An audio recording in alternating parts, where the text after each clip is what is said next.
Hi, my name is Brandy Matus, and I'm the Director of Food Nutrition at Medical City Denton. And today we are going to talk about customer recovery. Let's start off by saying our patient promise.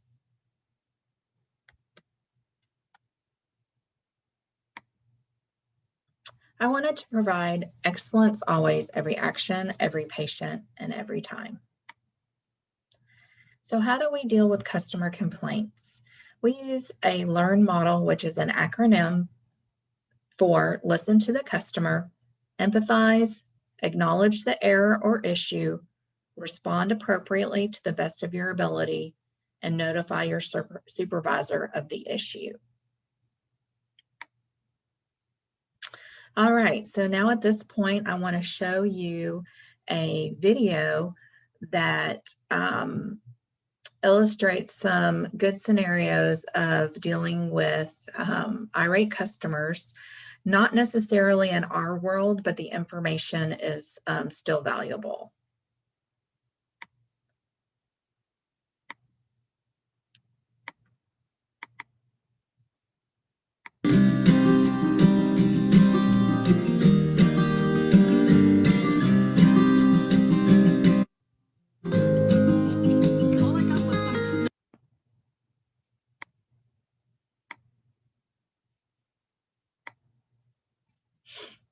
In the mail, it said my trees are overgrown.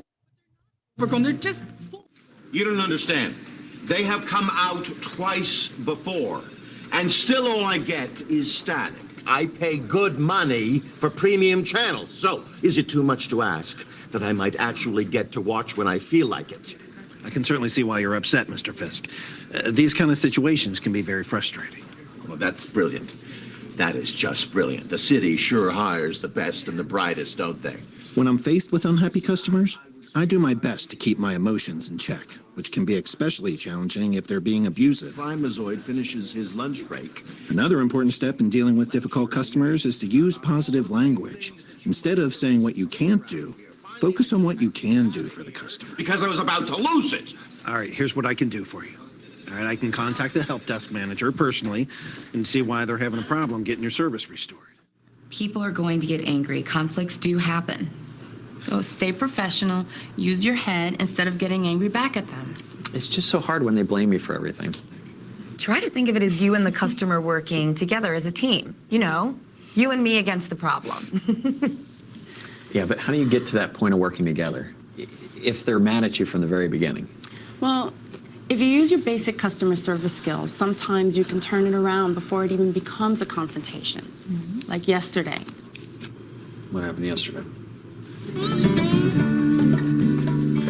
First, I always greet the customer in a friendly way, regardless of their attitude. Hi, how are you today? Well, my day is going downhill fast, thanks in no small part to you guys. I'm sorry. Here it is. I got stuck making the arrangements for the finals, and you guys messed up the reservation. Next, I try and connect in some way. You know, find some common humanity. Wow, it sounds like you really have your hands full. You have no idea. I don't know what I was thinking when I agreed to handle. Finally, really listen to the customer. Give them your full attention. Customers need to feel like someone is listening and understands their problem. But we only ended up using the field on Saturday. Now I've got to. I've found that when I treat the customer with respect, regardless of how they're treating me, that goes a long way towards calming them down. You have no idea how these people get about this stuff. Well, it says here that you reserved the field for 2 days over the weekend, but I will be more than happy to research this and see what we can do for you. Ask short, guiding questions to clarify the situation. We usually send notices before we start any work. Do you remember getting anything in the mail about your trees needing to be trimmed? Well, maybe a couple, but I didn't really read them. Honestly, I didn't think they'd just come in and do it. What day did you say your trees got trimmed? Last Friday, they started first thing. Must have been 7:30 a.m. Find something to agree with. This puts you on the customer's side. Oh, that's early. I didn't think they started before 8. Tell me about it. As you work with the customer to find a solution, remember to use positive language. Well, let me start by giving you this guide to city services. There's a whole section on trees and shrubs, what the residents' responsibilities are, and what we can do for you. Move the customer into more positive territory by having them make small decisions along the way. There's this form that you can fill out a written complaint. Or if you prefer, we can ask the operations manager to give you a call back as a first step. Oh, I don't want to fool with any forms. Just have your manager call me, I guess. Just not. Finally, as you work towards a solution, know what you can offer. Oh, we can also submit your request to the community ombudsman for an independent review. What does that cost? Oh, it's a free service for handling citizens' complaints. Well, I might not need to go that far.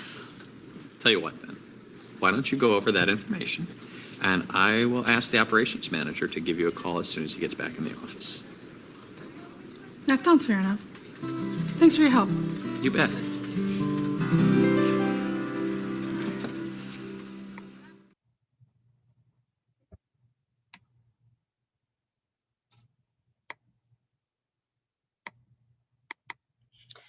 All right.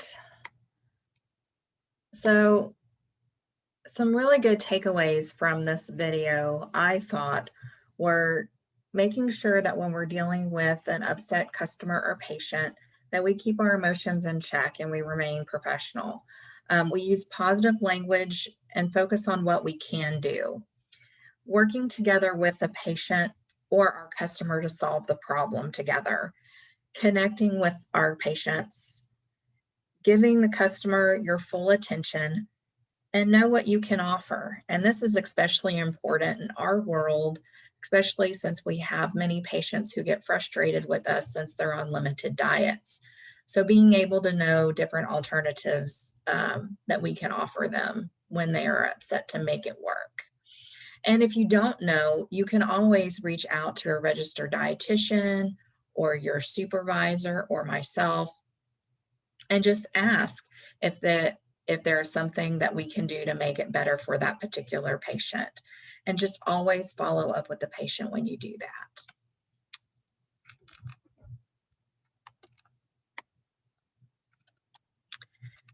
Oops, I went too far. All right, so we are going to have a service recovery log. We want to document all of our customer recovery experiences. And why would we want to do that? We want to do that so we can become better.